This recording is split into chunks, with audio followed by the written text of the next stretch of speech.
Hi everyone, just thought I'd give you a quick update on the car and the bodywork. So I'm doing, I'm doing some filling, as you can probably see at the moment, predominantly just because some of the gaps were so bad that I couldn't go anywhere near. I'm thinking about an IVA, especially the back windscreen, which I'll show you in a second. So I thought, I'm just about to disappear back to work for a while, so I'll give you a quick walk around the car and show you what I've been doing. It's been very quiet on the videos now for quite a while actually. So I'll flip the camera around and show you what I've been up to. Right, so as everyone does, all the cut lines where the panels have been joined in the mould, they've all had a load of filler dug out and a load of filler, but on mine, it's fucking horrendous, the actual line. So yeah, there's actually a lot just to get it. I mean, this is not a final fill. This is not going to be, oh yeah, you can, paint over this. It's just getting all of the obvious sort of dents, missed lineups, just horrendous fiberglass, filled, smoothed over to kind of get to a shape where you can run your hand over the car and it doesn't hurt. So yeah, I've done that. There's a lot of mislined up parts. The way that this bonnet lined up with this area here was just never going to work. So yeah, there's quite a bit of filler, quite a bit of an area. It's not that thick. Some areas are a bit thicker, and I've done in the edge as well, so you can't really tell. But yeah, I'm trying to get the lineup as nice as possible, so when it is painted and shiny as shit, you won't go, oh wow, those two lines are reflecting very differently. The corners, obviously, with the clip downs, they're already in place, and as you've seen, I think in previous videos, I've got little bolts around the top of this overlap just to keep it in one place the whole time. Those bolts will be substituted out for some form of POM or some kind of hard plastic, so when it's actually finished, the bonnet will close in the same place. But yeah, that side, these corners aren't where they're going to be. They're going to line up further in, but I've got an idea to try and help with that, like a kind of a bonnet pin thing, which I'll show you shortly. Windscreen's still only just laid in place. I just taped up to protect some of the edges from smearing filler. Yeah, lots of other areas. This was really bad actually, and somebody had to dig out a lot of bad glass fibre and shitty gel coat that was empty. Excuse me. Yeah, rear windscreen. This was a major issue. I think this was the side where I could put an entire finger underneath the glass. So this has had quite a bit worked up. I put in the rubber seal, just in place so that I had the right kind of height for the glass, and ended up building up. This is not all solid filler, don't worry. I've been shaping inside this edge as well to get the edge how I want it. So it's not, what's that, like an inch? It's not an inch deep at all. But there is a fair chunk of it in this one section here where the side came in too low. So I'm pretty happy, if I take that out the way, pretty happy with how the edge is built up and how straight it is now, and how the fact when the glass is there, you actually, it's still a kit car, and it'll always be, it's never production, but it looks like the glass is actually designed for this kit now. This edge, again, this was just kind of keeping the shape. I'm trying to get it so it sits nice. If I close the glass down, clipped into place, and with the rubber's not properly positioned, you look up it. Oh no, the rubber in this corner's out of place, but yeah, this runs nice and smooth. This side is one I was more happy with. I don't think the camera's going to give you a very good angle, but compared to what it was, I am much happier with it. So at least this gives me the shape to be able to get on with much better, and the more finer fills and the finer details.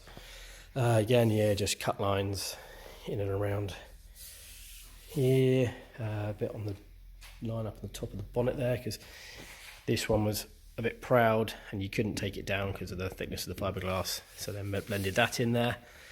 Again, cut line around the front here and all around the front here. This one has to come out about, what have I put, 4 mil? Yeah, 4 mil, I measured it. So this will come out 4 mil. So if I actually show you the plan I've got, so I bought a dimple die kit, and I have these aluminium, they're actually speaker cones, it's dusty now, to stop vibration and noise from speakers. So either way, when the bonnet's up, you've just got this aluminium panel there. So this will go into the underneath of the bonnet, and there'll be a dimple die pressed hole in the aluminium panel. So when the bonnet comes down, the pin, will be adjustable, will adjust, and it will hold that side out to the right line up, and the other side will be, I think, about 4mm in. Sorry, it's dusty in here. So yeah, that will work for that when I actually get around to spending the time and doing that.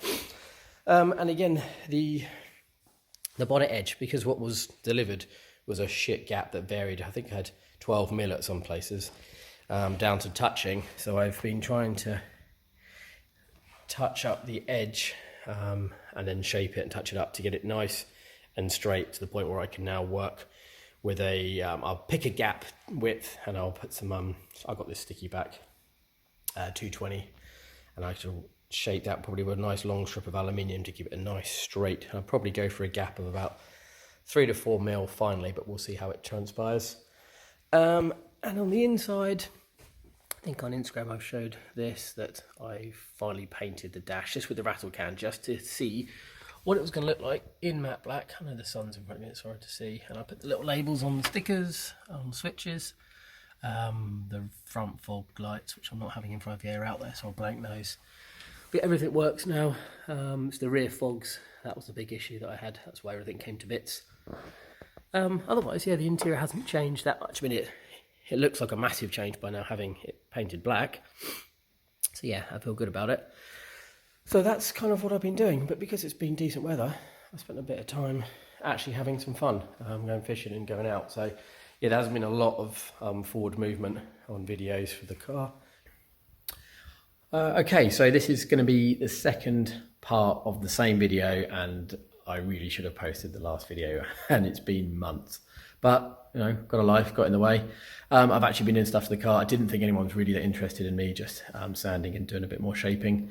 You've seen from the first part of this video how much filler went into it. I went away back to work, came back and decided to put some primer on it and cover over the filler so I could work again from a fresh pace, because it's really it was quite difficult, just kept looking at the same patches of filler and where I'd sanded and not sanded and shaped. So I thought I'll go for a nice base, stick some epoxy 2-part primer over it, and I'll have another look at what I needed to do. So what I'll do is I'll flip the camera around, I'll walk around the car and give you the update of as it stands now, which is end of November 2022. And then, yeah, give you a quick talk about what I've done, and then that'll be it, back to work again. And then early in the year, we'll start getting it road tested and getting it out, because it's pretty much just ready to drive around now. Right, there you go. So, you know, I know I'm a bit biased, but in my opinion, she looks a lot better. All the details undone. Like you see, I didn't take the headlights out to paint. I painted round inside. This is not the paint that's then going to be the base for, you know, the paint job. The paint job's not coming anytime soon. This was me getting an even finish, losing all the filler and the pink bits and the other bits of pieces all over it, and the scrapes and the scratches and the general shitiness. And yeah, give myself a nice fresh base to work from and to get like a reset, because I think I needed another kind of mental shunt to keep going with it, because it's been quite difficult. So you'll see it's pretty different, especially around the back here, from what you should have just seen in the video where I've talked about when I'd just done all the filling down the sides. This side especially was a really bad one. Glass is pretty good now and there. I didn't do any of the back because I didn't want to take off all these lights pre-IVA again and paint it. And to be fair, I don't really care about this bit because it hasn't been touched with the filler. So yeah, she looks a bit colour matched. Anyway, so yeah, it's all had at least a couple of coats of epoxy primer. Some of it I smoothed out, hit down, because I thought there might need to be some more filler work on it.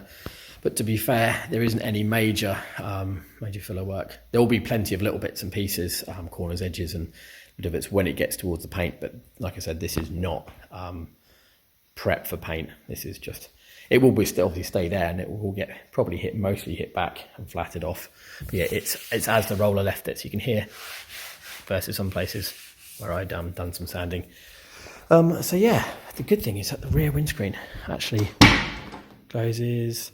It's got a nice, this seal's just been popped on in place because I wanted to work out what seal I'd be using. I had a couple of different options. Yeah, so there's some nice straight shapes, and that seal is actually going to be great. all looks. I've changed all the Clico pins out and put rivets in. So I'm getting it as well, not in all the places. I'm getting it as close to a functional car for road testing as I can. So I don't want things rattling around and Clico pins falling out. I've left those in because I was actually going to get to the back of the fuel filler because I was potentially going to take it out, but I've decided I just put some tape around it, painted relatively close, and save myself the hassle of having to take it out just for this primer. So yeah, I'm really happy with how it looks. What have I done? I will let the door open, show you inside. So inside, I can't remember how much I'd done black in the previous little video, how much I've showed you. But I definitely did the door seals this time. The doors are kind of on now with black rivets. Obviously, it will be taken off and drilled out again for final assembly and stuff. Yeah, the inside is pretty together. Oh, the underneath there, that pipe's falling down. Oh, my fingertip is there. That's just off of the blower. Roof lining is off that side, the B pillar, just because I was playing with what I wanted to do in the way of edging. So it's the edging just kind of will end there. There's big plastic covers that cover here. It just kind of has to end here because that's the only way I can get a grip on it. But yeah, it's a kit car. There's going to be some details. I'm not quite Ford Focus level. Oh my God, Ford Focus, as if that was the pinnacle of quality build. Yeah, so there was a lot of little details and shaping went into filler on around the insides, which stuff I hadn't really even focused on. And so once you put a coat of paint on, you go, oh God, actually there's not a straight edge and it doesn't look very good, and it kind of evened the playing field quite a lot. So there's that.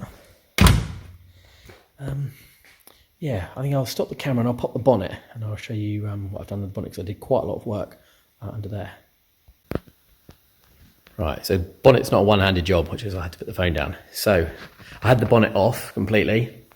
I did a lot of sanding and some skim filling and sanding and flattening back all inside, because this was bare, sort of, well, really shitty fiberglass finish. I think there was a resin gel coat on it, but it was shit.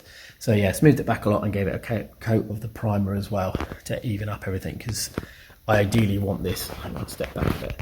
I want all this underneath here to be a metallic silver. So well, let me go to the point. I took all the aluminium wheel arches out that I made and all the radiator unit to bits. So I had to take the radiator off, drain the coolant, so it was completely out of action for a while.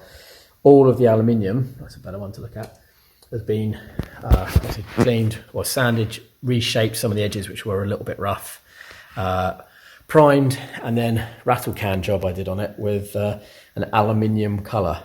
So it's pretty tricky to get to because it's kind of a bit metallic-y. I'm not a paint sprayer, so I took a few coats before I was happy with what it looks like. And then it got a clear coat all over it. So I didn't do inside the wheel arches. You can see what it was, because there'll be like a bed liner. You can see for inside the arches. But this side's done. The intention and the plan was that I always wanted it to look aluminium, because these things originally were aluminium. So when you pop the bonnet, it'd be nice for it to kind of give a nod of the head to what it should look like, rather than just having some, I don't know, some shitty fiberglass looking thing. I want the details to go all the way down. So the plan is now I can just wipe it clean, because it's a nice clean, nice clear coat over the aluminium. You just wipe it down on the inside. So yeah, I'm pretty damn happy with that. Obviously I haven't touched any of the structure here, because this will be matte white. Has been, I think I've told you that in the past. The lineup of the corners of the bonnet, I think I discussed that earlier in this video, which would have been, I don't know, 5 months ago. So yeah, I cut some holes, I actually pressed some holes into this aluminium panel, which I had to take off, which is annoying because it means I had to take the boot lining struts off that I made. So that going back down, it was all nicely lined up. And then when you take it off, to take these off, to cut the holes and put it back, nothing ever seems to be exactly in the same spot. Then I had to jigger around with the bonnet again quite a lot. And having had the bonnet off as well, it all added up to being a bit of a pain. Like I couldn't see at one point how it was ever going to line back up again. But, keep going. So anyway, yeah, these big aluminium spikes, they're bolted in there. They're actually from speaker system. I think they stop vibrations from big speaker units. Anyway, I've got those, pressed the holes in, and now when it closes, obviously that hole forces this in. I think this one needed to go in a couple of mil, and that one was out. Sorry, that side was out a couple of mil. Either way, the lineup is pretty good, and the little bolts on the inside of the washer, I cut a little slot in the end so I can adjust it as needed. I think of what else I've done. I took the mesh out of the bonnet scoop hole just because it was easier for me to clean up and paint, and yeah, it looks pretty cool in here. Everything got a coat of the clear coat silver. Well, that sounds a bit rougher, but it was done, and all put back together with proper rivets rather than Cleco pins. So yeah, I hope if anyone's still watching the videos, I know I'm not exactly the best YouTuber by never giving you videos, but work's happened. It just hasn't happened at a high rate of knots, because it is pretty difficult to keep motivated when you don't really have a solid finish line, and I'm not exactly sure. It's very difficult from where I am based to get anyone to actually give me some opinions on what needs to be done and what exactly is required for the IVA, without kind of just booking it in and taking it over there. But that's a pretty expensive day to get over there and have a massive list of things that it's failed on. So I think I just mentioned earlier, there is, I spoke to a guy, I won't say too much about it, where it is yet, but he has a piece of racetrack area, which is not actually a track, it's a large patch of paved area, which is about 150 metres by about 50, that he'll let me rent by the hour. So it's on the mainland off the island. So I think next year I'll get it on the back of a trailer, take it up, and then spend a few hours really running it around, really.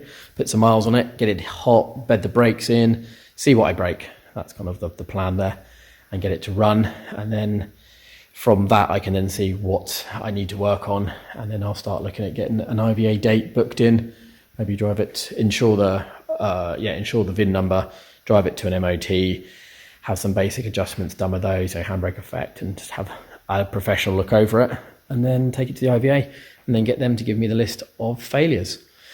So yeah, there we go. That's the long-awaited 2-part update, and I'll probably come back to you early in the new year when I'm back home. Right, take care.